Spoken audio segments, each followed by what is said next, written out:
The Sydney Harbour Bridge was completed in 1932. Its 53,000 tonnes of steel is held together only by rivets. 6 million of them were used, all driven in by hand.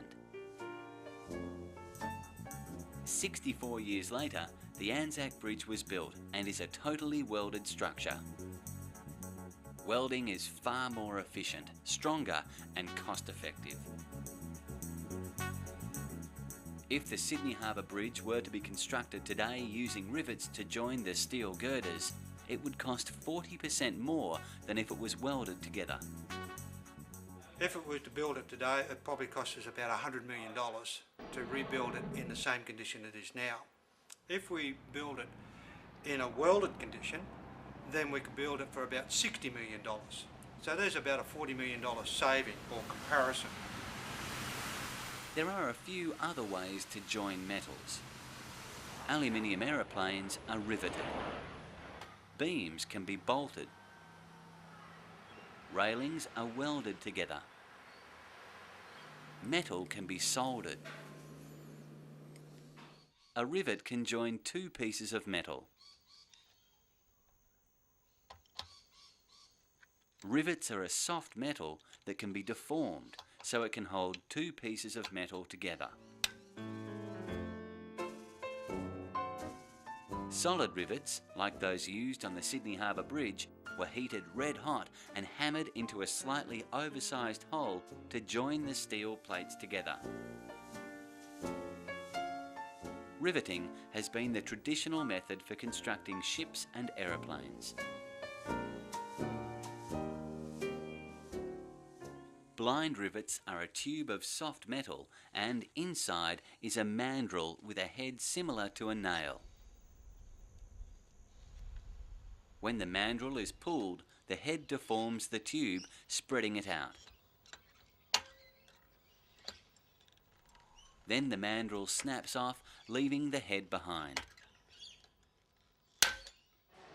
Rivets clamp pieces together tightly, so they are then held in place by friction. Bolts must be tightened enough to make the plates grip each other by friction. If the surfaces are cleaned and roughened, they will grip more effectively. If the bolts are loose, the joint will come apart under load, and fatigue will cause the bolt to fail.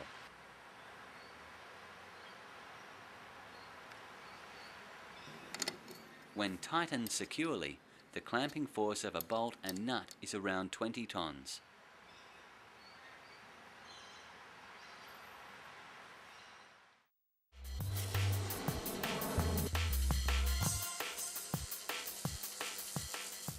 Fusion welding is where we actually melt the parent metal, whether it be by manual arc, oxy, the MIG process or TIG. In all those cases, we melt the parent metal and also the filler material may be added as well to form the bond. In a non-fusion welding process, such as silver brazing, silver soldering, braze welding, we melt the filler material but not the parent metal. The parent metal stays intact and it's a cohesion between the filler material and the surface of the parent metal does the bonding take place.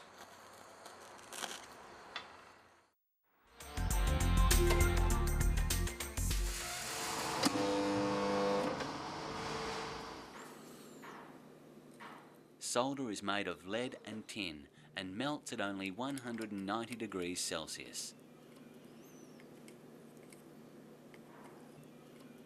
If the copper is clean, the solder will bond to it, and when it cools, it will hold the pieces together.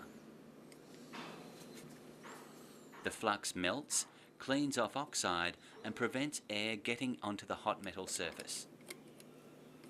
Solder is good at gap filling, but not very strong.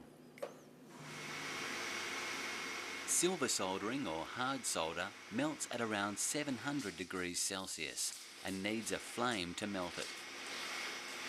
It is mainly made of silver with some tin to make it softer. It is not gap filling and moves into the joint by capillary action. The metal surfaces dissolve in the silver and form a bond almost as strong as the base metal.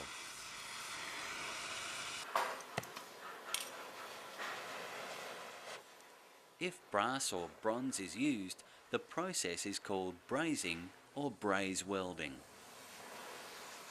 In braze welding, a slightly oxidizing flame at a temperature of around 700 degrees Celsius is used to ensure that the metal being welded doesn't get too hot. Around 1900 degrees Celsius would melt the metal.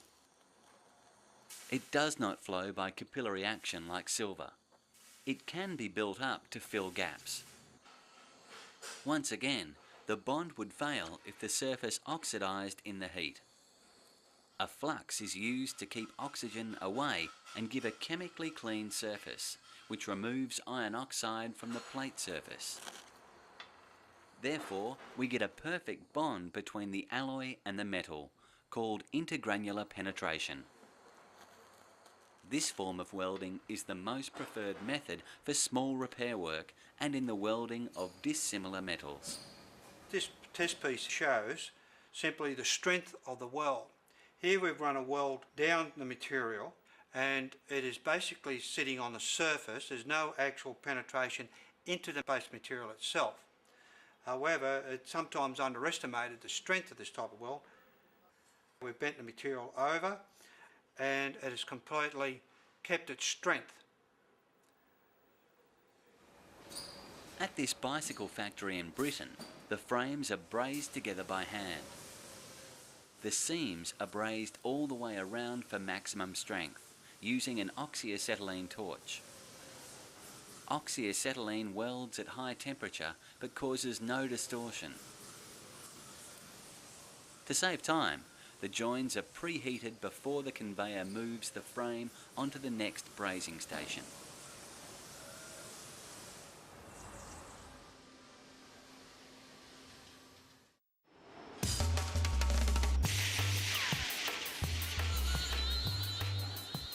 Resistance welding is a weld produced when heat is generated between a workpiece and an electric current in a circuit, caused by pressure between the metal and the electrode tips.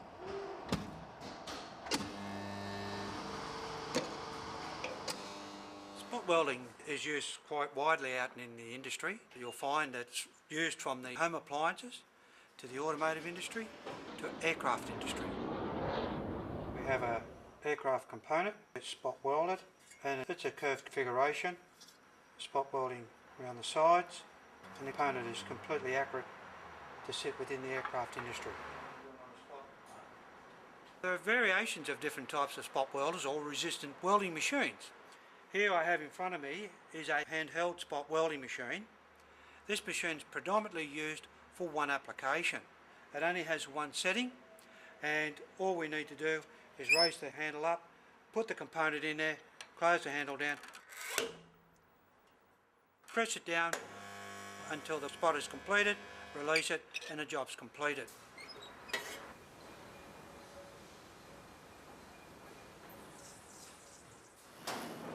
In the automotive industry, some spot welding machines perform tasks that are not repetitive and require the operators to weld manually. This is a general purpose spot welding machine that's used basically in industry, and because of the size of it we now have the ability to be able to set the controls for the different thickness of metal that we're going to spot weld together. We set the settings. Our timer on, and then we place the components in between the two electrodes and apply pressure and the joints get spot welded together. The pedal is pressed down firmly for the duration of the weld. This includes the squeeze time when the electrodes apply pressure to the join, the weld time when the welding current is actually flowing, and the hold time, which allows the joint to be clamped until the weld nugget has solidified.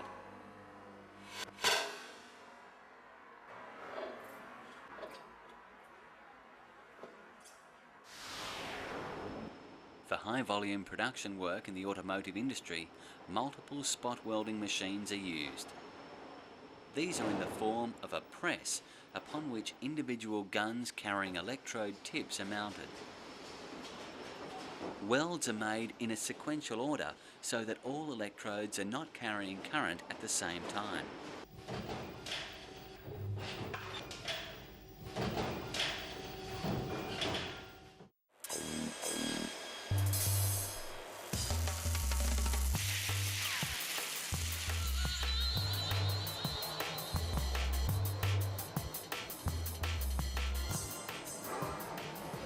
Oxyacetylene welding process used to be a production tool many years ago.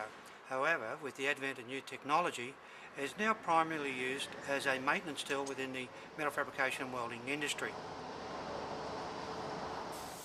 The torch contains a nozzle which is screwed into the mixing chamber, and a shank or handpiece housing the colour-coded gas valves. Red for acetylene and black for oxygen. The gas bottles also have the same colour coding.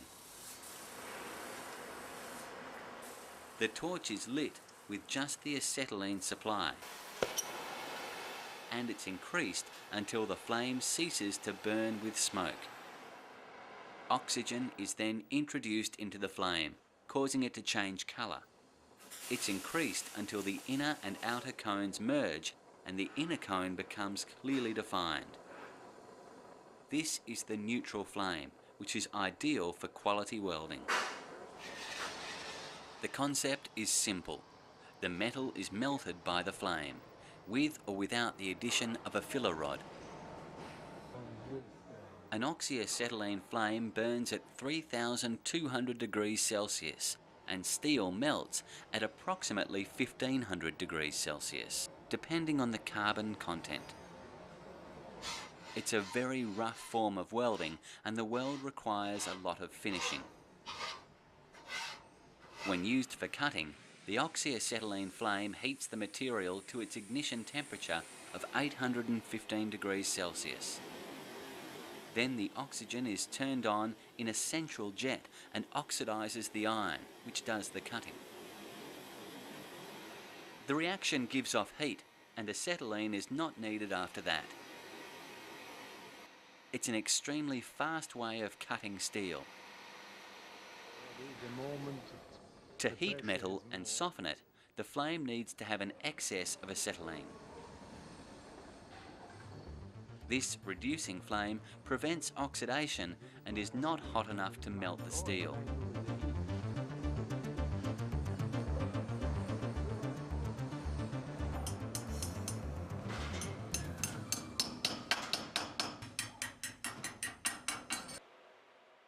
In manual metal arc, MIG and TIG welding, there are two basic types of weld. This has been done by the MIG welding process. Two pieces of material placed side by side and welded to join a bond. Now this bond is as strong, or if not stronger, than the parent metal. It is commonly used. We have a slight reinforcement on this side. On the other side we have the penetration coming through, forming the complete bond of the two pieces of material. We have a horizontal piece with an imposing piece coming down, which is sometimes called a T-joint. The weld itself is run at the base of the two materials, which forms the bond. Some cases you may be welded on both sides to ensure strength.